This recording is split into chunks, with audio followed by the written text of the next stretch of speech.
A lot of people say, you know, you're two dudes writing about gender and mentoring to other guys. You do realize you're dudes, right? And we're like, yeah, we kind of get that. And they're like, well, where's the women's voice in this? And we're like, wow, that's a great point.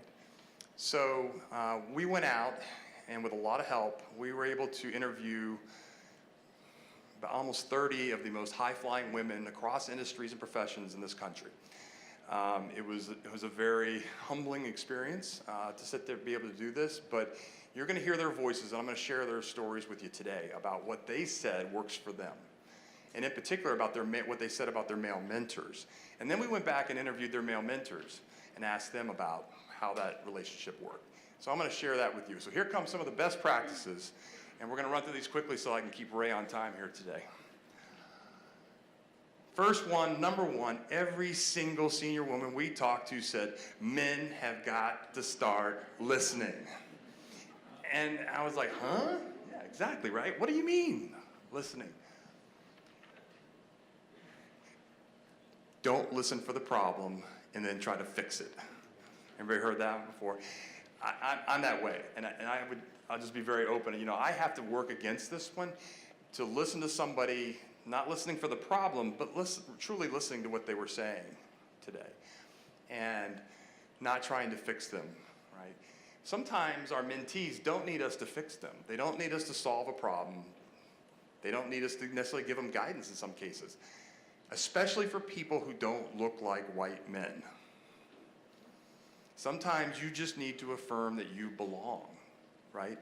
We come across this in a lot of traditionally white male organizations out there where people run into the imposter syndrome, right? And even white men, we do run into this as well, but the imposter syndrome is much more likely to be out there for people of color, for people who are not men, right?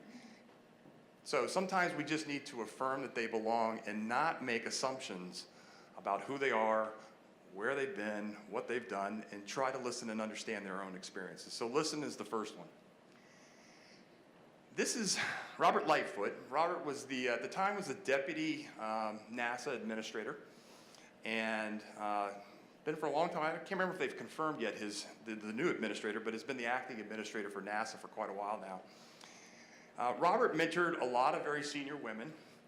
And it was interesting because we kept getting his name, kept coming up over and over from women in national security broadly. And so obviously he'd been doing a lot of mentoring out there. And so we talked to him about some of his favorite stories, and let me just share a couple with you. So he was at a hiring meeting, and they're with the hiring committee, and they're at the final stages, the last final candidates, and they're in the throes of the final decision. And it was clear that the woman out of the three candidates was the most qualified, most experienced, best candidate for the job. And everybody, it was in agreement. But Robert, being the gender savvy guy he is, being in touch with all of this, he said, and he shared this with us, he said, you know what? She just had a baby. This job requires a lot of travel.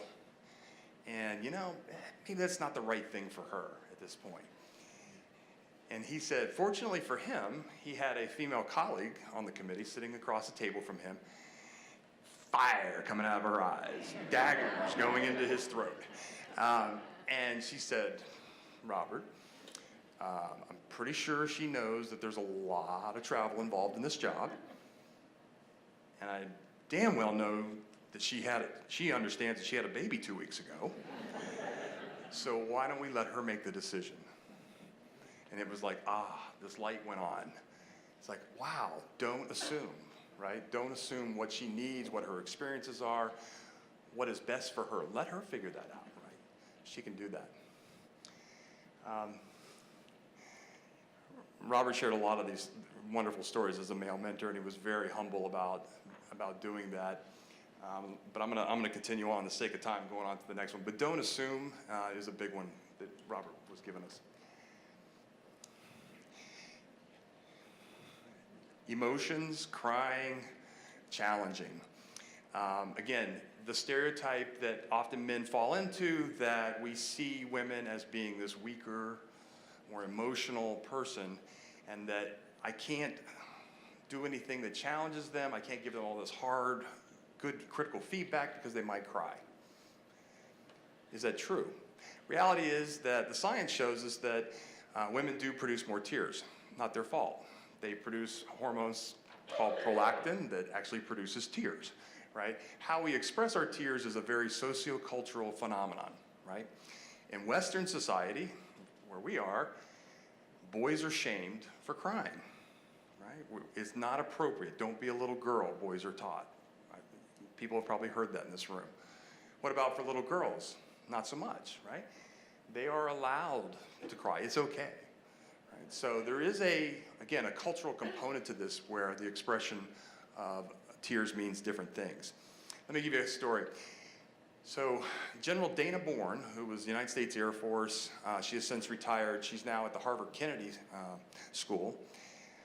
Dana gave us a great story. She told us how, with one of her mentors and her boss at the time, when she would get really excited passionate about a project, she'd kind of tear up a little bit.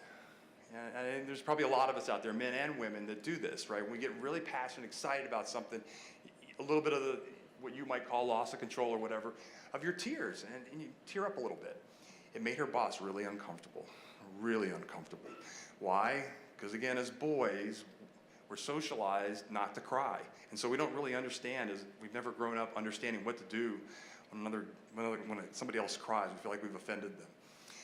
So he started, when he would come in to talk to her about something that he knew she was going to be excited and passionate about, he would come in and say, all right, Dana, I need your advice, I need your guidance on this, but unemotionally, what do you think? I mean, it was this big mood killer for her in particular. Guys will pull punches too. You ever done this for somebody? Hold them back, feel like you're protecting them, right? Some of us look at it as almost like chivalry. You can look at it from a lot of different perspectives, but sometimes we'll pull punches to save people, right? Protect them from something. But what we're really doing is we're not empowering them, right? We're not allowing them to experience the challenges that help us to grow. And we all know that, we've failed along the way. That's how we grow. Let me give you a military story. So our hardest school that nobody wants to ever go through more than once, if once, is what we call SEER school. It's an acronym: Survival, Evasion, Resistance, and Escape. It's a week long. The last 24 hours, you're in a prisoner of war camp, and it's real. It feels very real. I've personally been through it. And trust me, you don't want to go through it more than once. But the whole purpose behind going through that last 24 hours is, you're doing this with, there's trained psychologists who are doing the part of our captors in there, and they're looking to break us down emotionally. Physically, emotionally. I mean, you're tired, you're exhausted, you are starving, and you're under a lot of stress to not break. And they will break you down while you're there. When we first integrated women into the military and they started going through the school, guess what? The minute the women started to break down, got emotional, started crying, instructors backed away. And fortunately, there's enough people there watching what's going on to say, oh, time out, we got to stop this.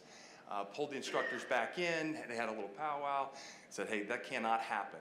Why? Because when they need the training, when they need that experience the most, they won't have it, right?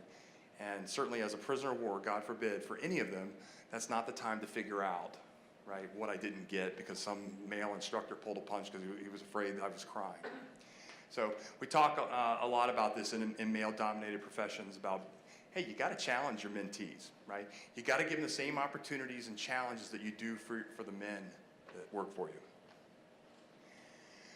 So what does this look like to you? Two guys, a bar, drinks after work.